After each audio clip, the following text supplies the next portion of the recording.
दोस्तों, ज्योतिष एक बहुत बड़ा सब्जेक्ट है और इस सब्जेक्ट की अलग अलग कड़ियों को मैं वीडियोस बना के आपके सामने प्रेजेंट करता आया हूँ। आज भी इसी कड़ी में जैमिनी ज्योतिष से जुड़ा एक विषय आपके सामने लाया हूँ, आत्म कारक। आत्मा मतलब सोल आपकी और कारक मतलब सिग्निफिकेटर।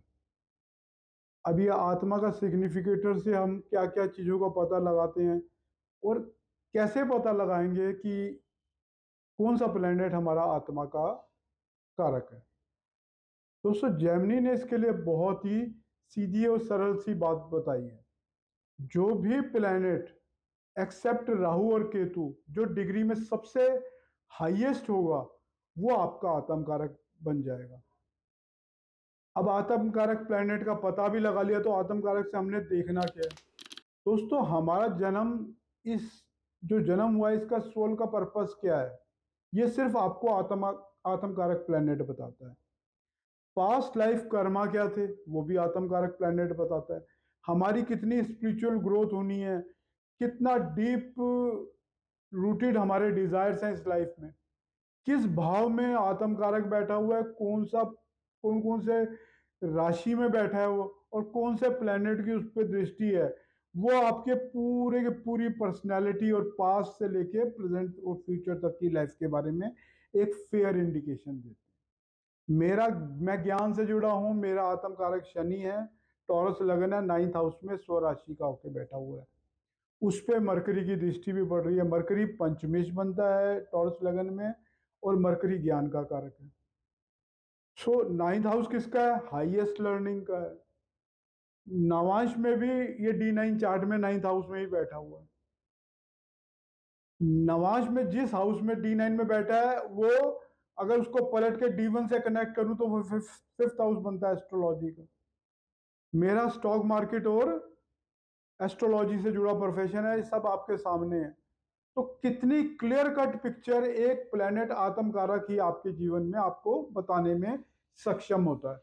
दोस्तों, अब लॉन्ग टर्म कार्मिक क्या आपकी यात्रा है, ये पूरा का पूरा आपको लाइफ लेसन आत्म कारक से पता लग जाता है। जी हाँ दोस्तों, मैं सनस्टार एस्ट्रो लर्निंग एकेडमी से गुरमीत सिंह आपका अपने यूट्यूब चैनल में स्वागत करता हूँ, अभिनंदन करता हूँ।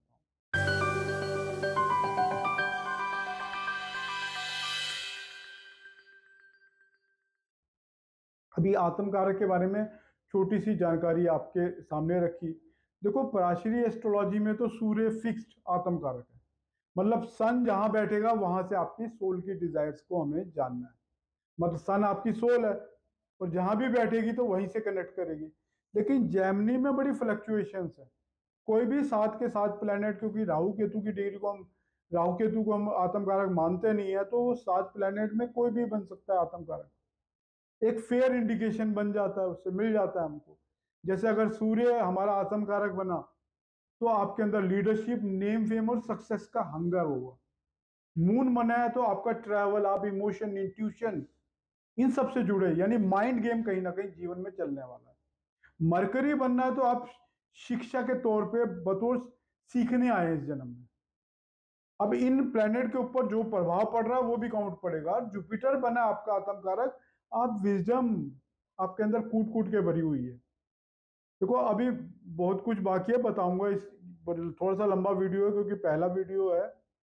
अभी तो मैंने सिर्फ आत्म कारक को लिया, तो आपको डिफरेंस भी बताऊंगा। लग्नेश, आत्म कारक और जीव कारक, इन तीनों में डिफरेंस क्या है।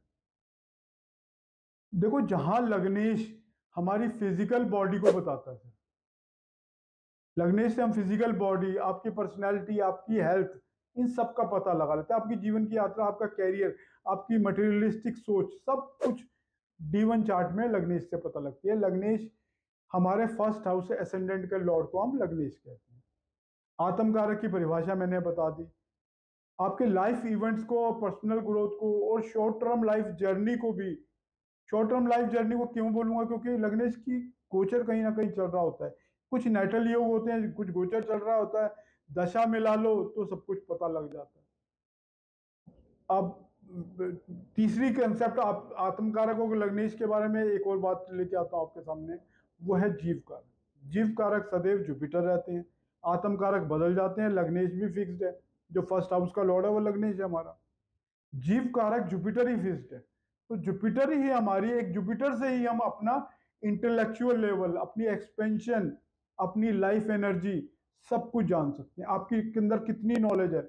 जुपिटर अगर मरकरी के घर बैठा हुआ है तो क्या व्यक्ति इंटेलिजेंट होगा, बड़ा कैलकुलेटिव होगा। सूर्य के घर में होगा तो लीडरशिप होगा उस व्यक्ति के, क्योंकि जीव है जुपिटर और सूर्य के घर बैठ गया। हम कौन से पास्ट लाइफ में क्या लेके आए हैं और क्या लेके कहाँ जाने वाले हैं, ये जुपिटर के आगे और पीछे वाले ग्रहों से हम पता लगा सकते हैं। हमारी पूरी लाइफ साइकिल, क्योंकि BNN भृगुनंदी नाड़ी जिसमें जीव कारक का जिक्र किया है उसमें कोई दशा तो लगती नहीं। हम प्लानिटरी कॉम्बिनेशन जो जीवन में जुपिटर की यात्रा के साथ साथ जिन कॉम्बिनेशन को वो एक्टिवेट कर रहा है उसी से उसकी लाइफ जर्नी को जानते हैं। मैं उसको भी उस पर भी वीडियो बना चुका हूँ। आत्म कारक की सीरीज पे भी यानी जैमिनी ज्योतिष पे भी कुछ वीडियो बना चुका हूँ। मैक्सिमम वीडियो मतलब प्राचीन ज्योतिष से जुड़े ही होते हैं। तो ये दो सब्जेक्ट थोड़े कम टच थे, तो उसकी एक स्टार्टिंग की आज कि किस तरीके से हम इन सब चीजों को जान सकते हैं। देखो जुपिटर हमारा डिवाइन ब्लेसिंग को भी बताता है। जुपिटर हमारा धर्म है, जुपिटर हमारा ज्ञान है, इंटेलेक्चुअल लेवल है, जुपिटर हमारा जस्टिस को गवर्न करता है। तो ये जीव कारक से भी हमें बहुत कुछ पता लगता है। आत्म कारक, ये जो कंसेप्ट आ गए, धीरे धीरे आप पढ़ते खोलूंगा कि कैसे प्लानिटरी चेंजेस, आत्म कारक प्लैनेट अलग अलग जैसे शनि बनता है तो एक बात समझ लेना कि पास्ट लाइफ का बहुत सारा बर्डन हम इस जन्म में लेके आए हैं।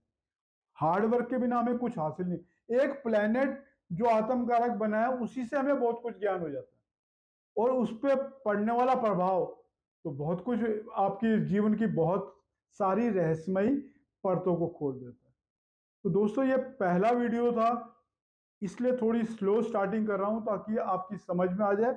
अब धीरे धीरे मैं आपको इस आत्म कारक की कड़ी में जो अलग अलग प्लेनेट आत्म कारक बनेंगे, कुछ मैं इसमें केस स्टडीज भी लाऊंगा, जैसे अमिताभ बच्चन हुआ, इंदिरा गांधी हुई, इन सब की केस स्टडी से आपको समझाने की कोशिश करूंगा कैसे हम एक व्यक्ति के आत्म कारक से उसके जीवन के मार्ग को पहचानने में सक्षम होते हैं। धन्यवाद दोस्तों, मेरा वीडियो पसंद आए तो शेयर, लाइक एंड सब्सक्राइब जरूर कीजिएगा। धन्यवाद।